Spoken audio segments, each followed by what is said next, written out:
Recientemente publiqué una columna en el periódico La Crónica sobre la película Nefarious, que trata de un poseído. La recomiendo, está bastante buena. Pero en esta ocasión voy a leer para ustedes esta columna. Desde que se publicó la obra maestra de C.S. Lewis, Cartas del Diablo a su sobrino, miles de lectores han encontrado en ella un provocador aliciente para la autocrítica y la reflexión.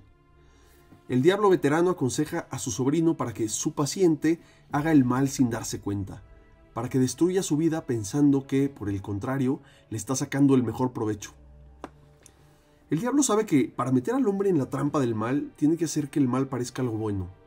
Hay que retorcerlo todo para que nos sirva de algo, le dice el tentador veterano al novato. El poder de la obra de Lewis está en su capacidad para desenmascarar esos trucos retorcidos que hacen que las acciones destructivas de la naturaleza humana parezcan convenientes. Al leer las cartas de Scrutopo, uno tiene la impresión de que sus procesos de autoengaño han sido descubiertos. Los pequeños pretextos con los que nos solemos justificar salen a la superficie con todo su cinismo y se pone de manifiesto el maquillaje ridículo con el que a veces adornamos nuestras más siniestras intenciones. En otras ocasiones se nos ofrece una interpretación de la acción humana que nos provoca a cuestionarnos si realmente lo que parecía la mejor opción en realidad lo era. Algo semejante, precisamente, ocurre cuando experimentamos el magnífico guión de la película Nefarious. El doctor James Martin es un joven y exitoso psiquiatra que recibe el encargo de determinar si el asesino Edward Wayne Brady, quien alega estar poseído por un demonio, es apto para sufrir la pena de muerte o, por el contrario, debe recibir un tratamiento por padecer una enfermedad mental.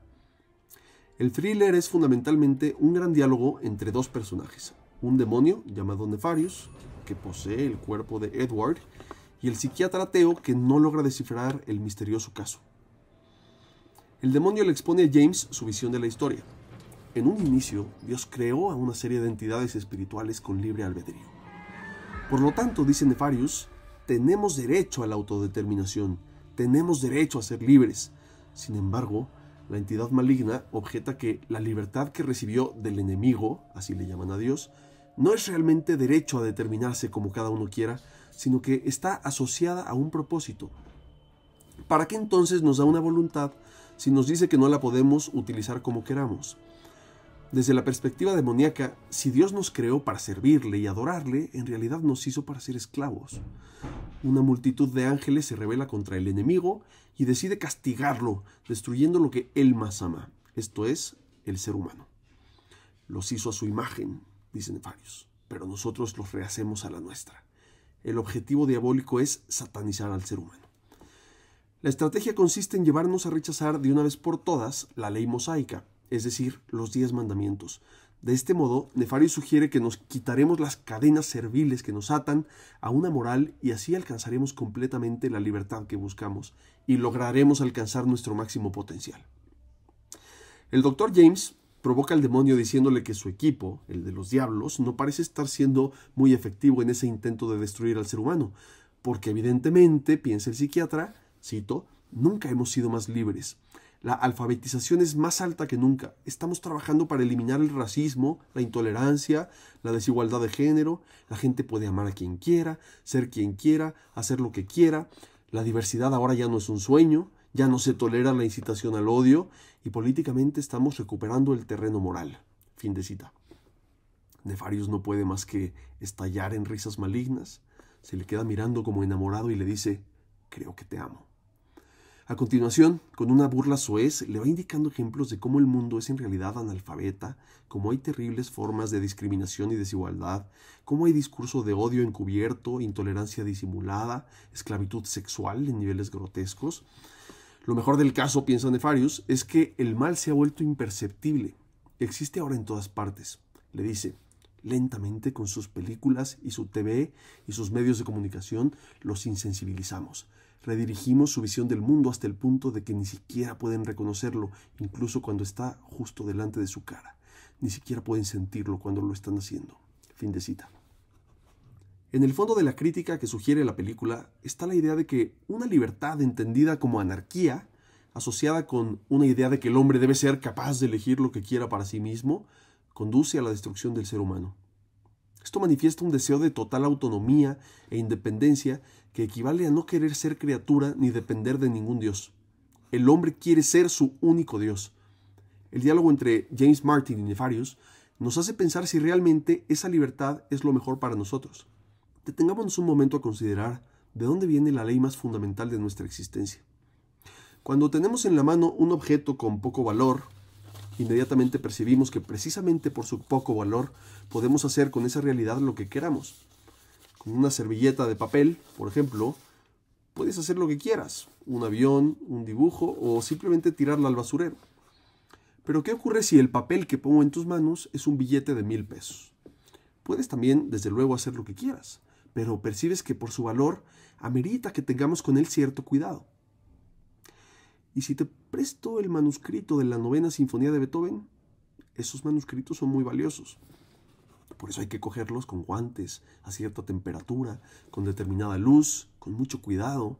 Es decir, entre más valor tiene una realidad, tanto más cuidado hay que tener con ella. Tanto menos podemos tratarla a capricho, sin ningún tipo de norma.